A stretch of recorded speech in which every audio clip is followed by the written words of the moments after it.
रूस और चीन ने अमेरिका के खिलाफ एकजुट होने के संकेत दिए हैं। रूसी राष्ट्रपति पुतिन की चीन यात्रा के दौरान दोनों देशों की तरफ से ये संकेत दिए गए।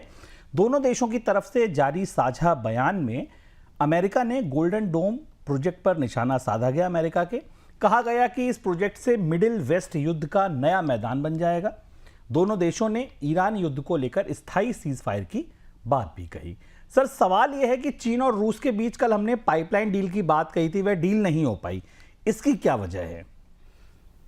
शुभम, इस पे आते हैं। पहले हम रुपए पे एक और बात डिस्कस कर लेंगे, क्योंकि मुझे पता है दर्शक इस सवाल को जरूर पूछना चाहेंगे कि रिजर्व बैंक इस तरीके के कितने और स्वैप कर पाएगा भविष्य में। एक चीज ध्यान रखिए कि जब भी रिजर्व बैंक बाजार में से बैंकों से डॉलर लेता है और रुपया छोड़ता है तो उससे महंगाई बढ़ने का खतरा है। रिजर्व बैंक बेहद जटिल परिस्थिति में फंसा हुआ है। $5 बिलियन वो बाजार से समेटने की तैयारी कर रहा है, नहीं $5 बिलियन अमेरिकी डॉलर अपने रिजर्व में लाने की कोशिश कर रहा है और उसके बदले वो रुपया भारत बाजार में छोड़ेगा। थोक महंगाई 8% से ऊपर है। खुदरा महंगाई का जो अगला आंकड़ा आएगा वो 4.5%, 5% के आसपास जा सकता है। तो रिजर्व बैंक की भी आखिरी तरीके की कोशिश मानी है, क्योंकि रिजर्व बैंक रुपया दुनिया की सबसे जटिल व्यवस्था है। करेंसी मैनेजमेंट दुनिया की सबसे जटिल व्यवस्था है। आप जीडीपी का आंकड़ा चमका सकते हैं, एक्सपोर्ट के आंकड़े में बदलाव कर सकते हैं, पर करेंसी इतने सारे फैक्टर से प्रभावित होती है कि चतुर से चतुर मैनेजर भी करेंसी की गिरावट को उसको नहीं रोक पाते, चाहे वो फिर 1992 का ब्रिटिश पाउंड की गिरावट हो।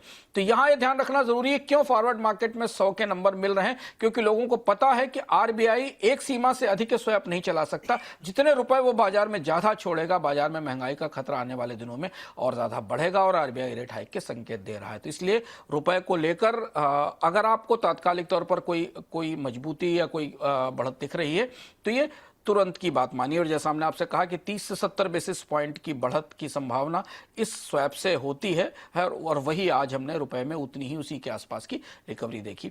अब पुतिन की वार्ता पर आते हैं। बेहद महत्वपूर्ण बात रही चीन से। चीन ने लगभग पिछले एक हफ्ते में दुनिया की दो महत्वपूर्ण बड़ी ताकतों से सैन्य के शक्ति के हिसाब से दोनों से बात की और दोनों से अपनी शर्तों पर बात की। अमेरिका के साथ भी कोई डील नहीं हुई, अमेरिका के साथ कोई बड़ा समझौता नहीं हुआ और उसके बाद डोनाल्ड ट्रंप वहां पहुंच चुके हैं, पर उन्होंने अभी कोई स्पष्ट बयान नहीं दिया। और पुतिन भी जो बेहद तेजी के साथ एक गैस की डील करने आए थे चीन, वो भी खाली हाथ लौट गए। अब आप कहेंगे कि चीन और अमेरिका के बीच इतने अच्छे रिश्ते हैं, युआन एक तरह से दूसरी करेंसी है रूस के लिए, हुआ क्या? और यही चीन की जो अपनी ताकत है, उसके बाजार की जो अपनी ताकत है और जिसकी बार्गेनिंग पावर है, उसका वो अपने दोस्तों के साथ भी, खास दोस्तों के साथ भी कैसे इस्तेमाल करता है, इसे समझना जरूरी है।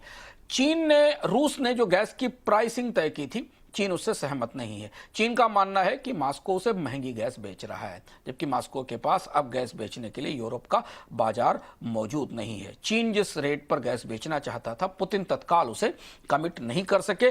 करीब करीब 120 से 130 डॉलर 1000 मिलियन क्यूबिक मीटर का जो बैंड है, इस टैरिफ लेवल के आसपास चीन समझौता करना चाहता था। रूस थोड़ी महंगी गैस बेचना चाहता है। रूस को लगता है कि तात्कालिक तौर पर गैस का बाजार मिल जाएगा। दूसरी बात यह कि जो साइबेरिया 2 पाइपलाइन बननी है, पावर ऑफ साइबेरिया 2 पाइपलाइन बननी है, इस पाइपलाइन की आधी लागत कौन उठाएगा, इस पर चर्चा थी। चीन का कहना था कि रूस थोड़ी लागत उठाए, करीब 2600 किलोमीटर की पाइपलाइन है, 50 BCM पर ईयर की क्षमता वाली है। अभी फिनांसिंग और कॉस्ट शेयरिंग के लिए रूस तैयार नहीं हुआ, क्योंकि रूस के पास फंड लगाने के लिए अर्थव्यवस्था में इतना पैसा नहीं, आर्थिक रूप से दबाव में है। और दूसरा, कॉन्ट्रैक्ट का स्ट्रक्चर क्या है, इस पर भी सहमति नहीं बन पाई। एक और महत्वपूर्ण बात जो कल रात तक निकल कर आई कि रूस ने यह समझने की कोशिश की कि होर्मुज बंद है, अंतर्राष्ट्रीय स्तर पर गैस की किल्लत है, चाइना को अपनी शर्तों पर जल्दी राजी कराया जा सकता है। जो संकेत बीजिंग से निकल कर आया उसमें यह था कि चीन ने स्पष्ट रूप से रूस को इशारा किया कि वो अपनी गैस के लिए ओवर डिपेंडेंट नहीं होना चाहता, यानी अति निर्भरता नहीं चाहिए रूस की किसी भी स्थिति में। चीन ने एक डाइवर्सिफाइड एलएनजी की स्ट्रेटजी बनाई है इंपोर्ट की, जिसमें कि समुद्र से भी आने वाली एलएनजी है, बाकी दुनिया के देशों से आने वाली है। और यहां चीन ने बेहद चतुराई से डोनाल्ड ट्रंप की मांग को जगह देने की कोशिश की है।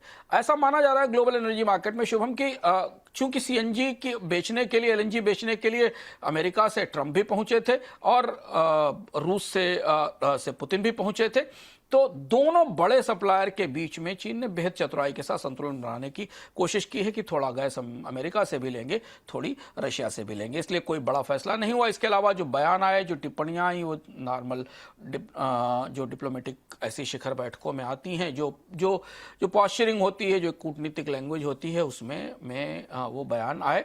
ईरान को लेकर कुछ स्पष्ट रूप से नहीं कहा गया। तो ये एक बड़ा बदलाव है जो चीन के रुख में आया है ग्लोबल पावर्स को डील करते हुए, जिसे समझना पकड़ना जरूरी है।